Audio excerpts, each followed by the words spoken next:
안녕하세요. 영혼의 승부사 바람의 파이터 급시우입니다. 7월 15일 9월 선물에 대해서 설명을 드리도록 할게요. 오늘도 증시가 좀 부진하게 시작을 했습니다만은 장중에 알려진 엔비디아의 H20이라고 하는 수출 규제에 묶였던 인공지능 칩이 저사양이죠. 중국 수출이 재개된다는 소식에 따라서 장막판 급등을 하면서 0.41% 코스피 주가가 상승하면서 3200포인트를 돌파했습니다. 오늘 종가로는 3215.28포인트로 마감이 됐고요. 오늘 거래대금은 12조 원을 기록했습니다. 최근 코스피의 거래대금이 1거래대금으로 이제 10조 원을 넘어서고 있죠. 부진했을 때는 10조 원 아래로 떨어졌었고요. 오늘 우리나라 증시뿐만이 아니라 아시아 증시는 대체적으로 이제 강세를 보였습니다. 엔비디아발 좋은 소식에 따라서 대만 증시에도 0.98% 상승을 했고요. 홍콩 증시에도 중국의 기술주들이 상장도 있기 때문에 1.6% 올랐습니다. 일본 니케이 지수도 0.5% 오르고요. 중국 상해 지수가 마이너스 0.42, 거의 마이너스 1%까지 하락을 하다가 낙폭을 많이 줄여서 마감이 됐습니다. 현재 코스피 지수는 10거래일 중에 7거래일이 상승 중에 있고요. 전쟁사에서 10번 싸워서 7번을 이기려고 하면 7할의 승률을 거두려면 모든 부분에서 우월해야 된다. 이렇게 알려져 있습니다. 시장 조건이 대단히 좋은 상황이다. 이렇게 볼 수 있겠습니다. 최근 7거래일 중에는 6거래일이 상승할 정도로 대단히 놀라운 상승 동력을 보여주고 있는 그런 상황이죠. 최근에 거래대금이 10조 원대 초반으로 이제 떨어져 있는 그런 상황인데요. 상장 시가총액은 2,500조 원을 넘어서 2,630조 원대로 2,600조 원대를 넘겼습니다. 워렌 버핏 지수는 이미 과열된 상태에 진입돼 있다. 이런 부분을 이제 밝혀주고 있어서 단기간에 지표상으로는 과열이 돼 있다. 이렇게 보시면 되겠습니다. 최근에 시가총액 상위주들은 흐름을 좀 엇갈리고 있는 그런 상황인데요. 오늘도 그렇습니다.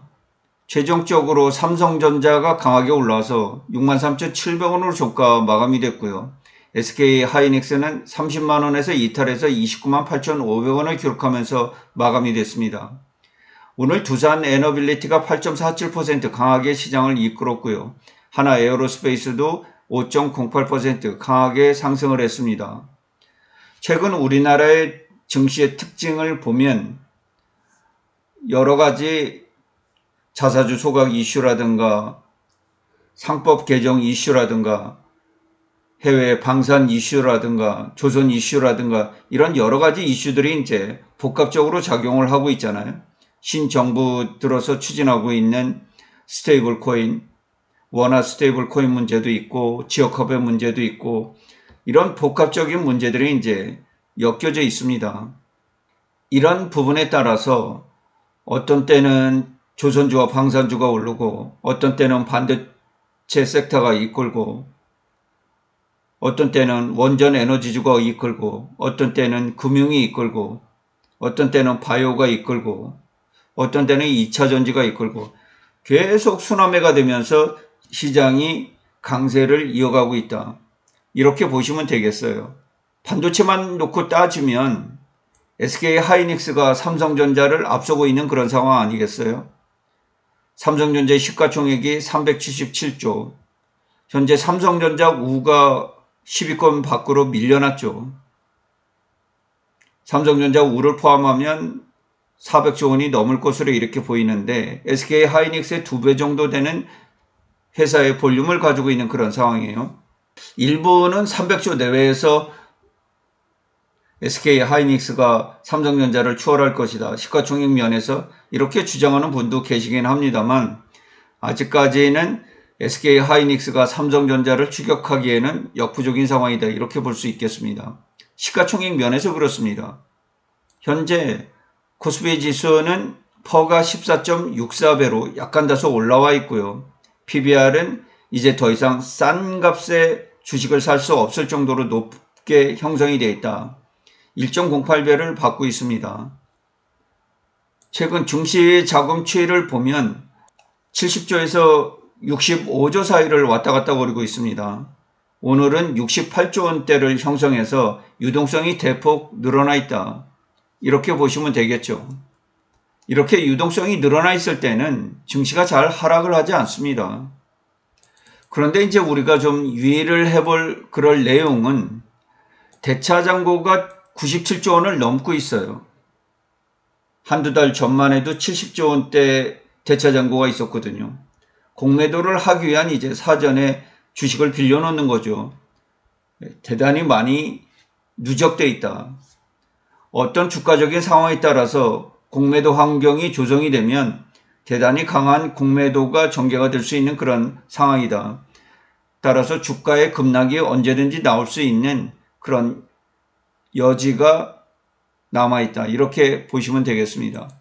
신용잔고 이런 부분을 봐도 유가증권 코스피와 코스닥, 코스피는 13조 원의 신용융자가 있고요. 코스닥은 8조 원이 넘는 신용융자가 있습니다.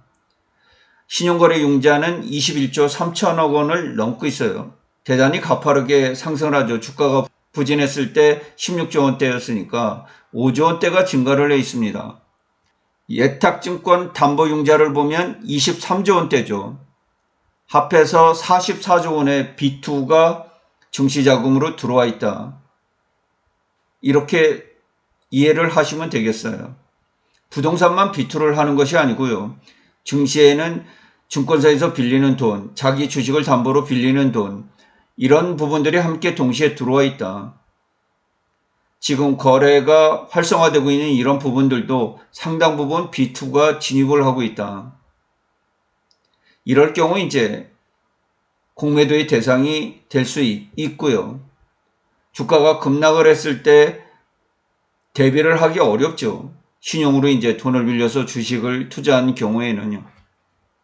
투자자들이 신정부 들어서 이제 주가 상승에 대한 기대감, 이런 부분들 때문에 신용 공여를 많이 이제 하는 것으로 이렇게 나타나고 있죠. 저는 이제 바람직하지 않아서 님들에게 권해드리진 않고요. 결코 주식시장의 급변동에 대응할 수 없어서 유익한 일은 아니다. 이렇게 볼 수 있겠습니다. 9월 선물 일봉을 한번 살펴보도록 할게요. 4월 9일 날 상호 관세로 304까지 주가가 급락을 했었습니다. 그 이후에 현재 상승 랠리까지 65일이 지나고 있습니다. 3개월 동안 쉬지 않고 주가가 상승 흐름을 전개해왔다. 이렇게 이해를 해볼 수가 있겠죠.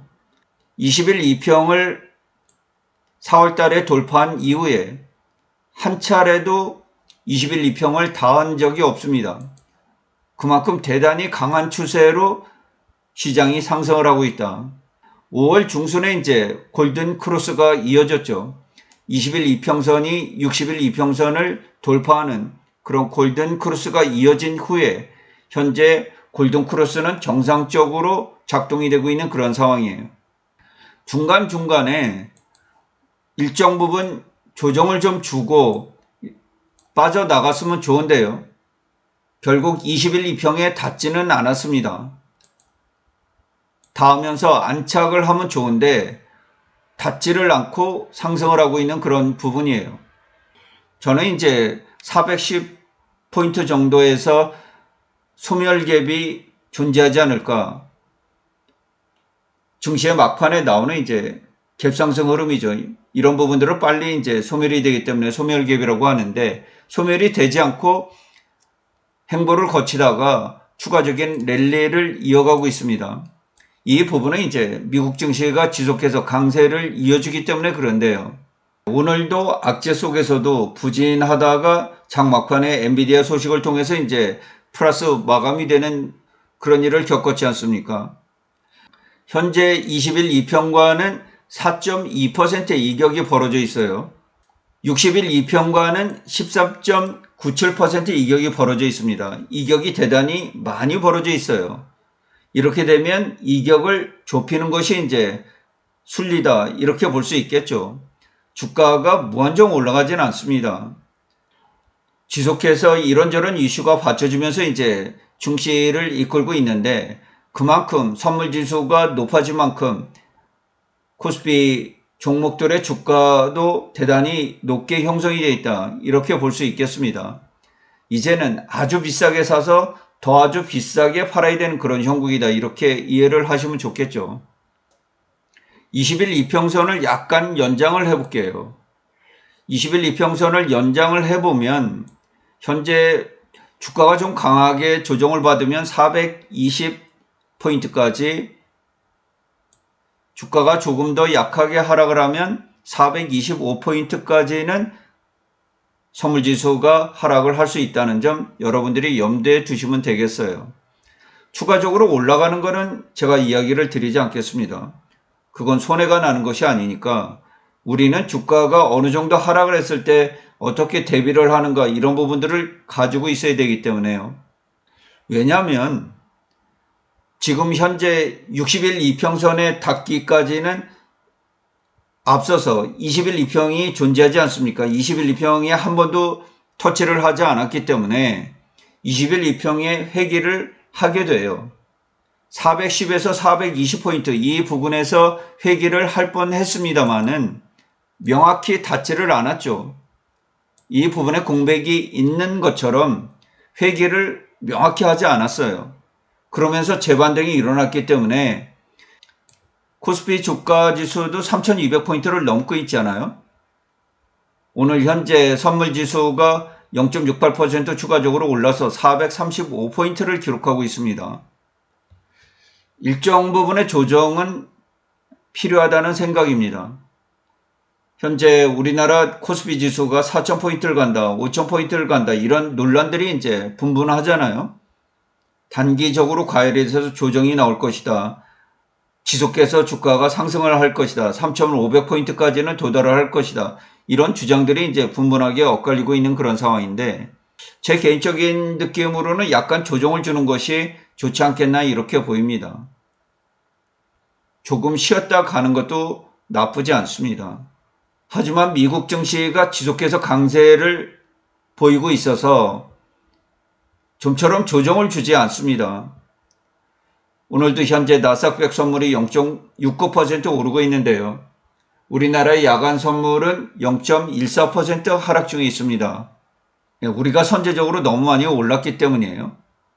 약간 조정을 주고 쉬었다 가는 것이 저는 바람직해 보인다.